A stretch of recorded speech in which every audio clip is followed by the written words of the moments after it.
কথায় আছে history repeats itself, বা ইতিহাসের পুনরাবৃত্তি ঘটে।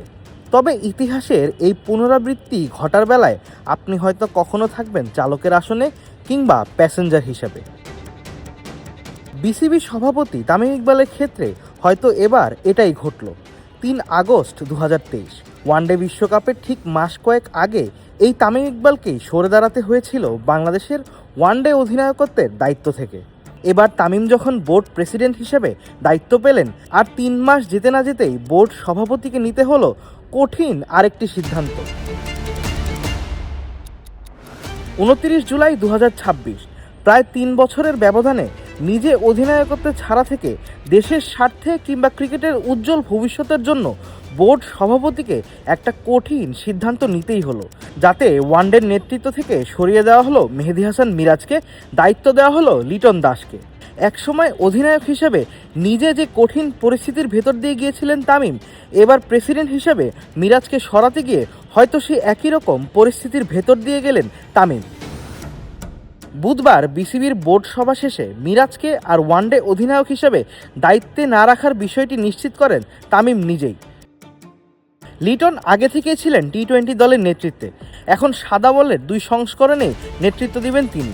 ওয়ানডে দলের সহ অধিনায়ক করা হয়েছে তাওহিদ হৃদয়কে, টেস্ট অধিনায়ক হিসেবে থাকছেন নাজমুল হোসেন শান্তই।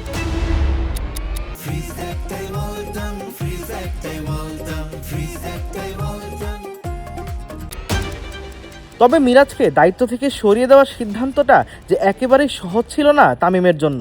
নিজেও তো এমন তিক্ত অভিজ্ঞতার ভেতর দিয়ে গিয়েছেন, কিন্তু মিরাজকে নির্ভর রাখতে আর তার থেকে সেরা পারফরমেন্স বের করে আনতেই সমঝোতার মাধ্যমে এমন সিদ্ধান্ত নেওয়া হয়েছে বলে নিশ্চিত করেছেন তামিম। এটা বলার সাথে সাথে এটা বলাটা খুবই জরুরি, Miraz was an exceptionally successful captain. আপনি যদি লাস্ট 5টা সিরিজ যদি দেখেন, 4টা সিরিজ সে জিতেছে, he has done well. But I have always believed Miraz as a cricketer for Bangladesh is more important than anything. Probably Miraz কে আমরা যেভাবে অভ্যস্ত দেখতে অ্যাজ আ পারফর্মার, প্রবলি ওই লেভেলে আমরা ওকে দেখছি না। এটা বলছি না যে সে পারফর্ম করছে না, বাট দ্য লেভেল অফ যেটাতে আমরা অভ্যস্ত, প্রবলি ওই জায়গায় আমরা দেখছি না এখন, specially with his batting. I think মিরাজের নেতৃত্বে বাংলাদেশের পারফরমেন্স নিয়ে সাম্প্রতিক সময়ে নানা আলোচনা চলছিল। সেই প্রেক্ষাপটে নেতৃত্বের পরিবর্তনের সিদ্ধান্ত নিয়েছে বিসিবি। 2025 সালের মাঝামাঝি নাজমুল হোসেন শান্তর থেকে দায়িত্ব নিয়ে মেহেদী হাসান মিরাজকে বুঝিয়ে দেয় আমিনুল ইসলাম বুলবুলের বোর্ড।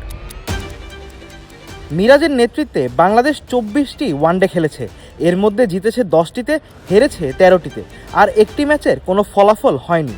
পরিসংখ্যান বলছে অন্তত 10টি ওয়ানডেতে বাংলাদেশকে নেতৃত্ব দেওয়া অধিনায়কদের মধ্যে মিরাজের জয়ের হার 43.75%।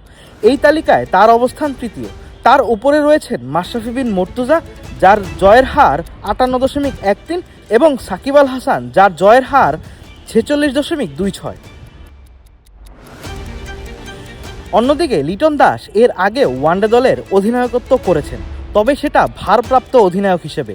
এখন পর্যন্ত 60টি ওয়ানডেতে নেতৃত্ব দিয়েছেন লিটন, আর তার নেতৃত্বে বাংলাদেশ মোট 7 ম্যাচে জিতেছে 3টিতে, হেরেছে 3টিতে, আর একটি ম্যাচের কোনো ফলাফল বের হয়নি। অধিনায়ক হিসেবে লিটন যে ব্যাট হাতে খুব একটা সফল তা কিন্তু নয়। 29.80 গড়ে করেছেন 149 রান। আমার কাছে ব্যক্তিগতভাবে মনে হয় যে যখন ক্যাপ্টেন্সিসগুলো চেঞ্জ করা হয়েছিল তখন অতটুকু দরকার ছিল না। Even Shanto was doing quite well ODI ফরম্যাটে। ওই সময় মুহূর্তে হয়তো বা 3 ফরম্যাটটা আমি মনে করি দরকার ছিল না, বাট যে আমার চিন্তাটাই যে সঠিক হইতে হবে এরকম কোনো কথা নেই। লিটনের নেতৃত্বে এবার সাদা বলের 2 সংস্করণে নতুন অধ্যায় শুরু করতে যাচ্ছে বাংলাদেশ। সব ঠিক থাকলে 2027 ওয়ানডে বিশ্বকাপ পর্যন্ত দায়িত্ব পালন করবেন লিটন কুমার দাস। আবিদ মোহাম্মদ, ক্রিক ফ্রেন্জি।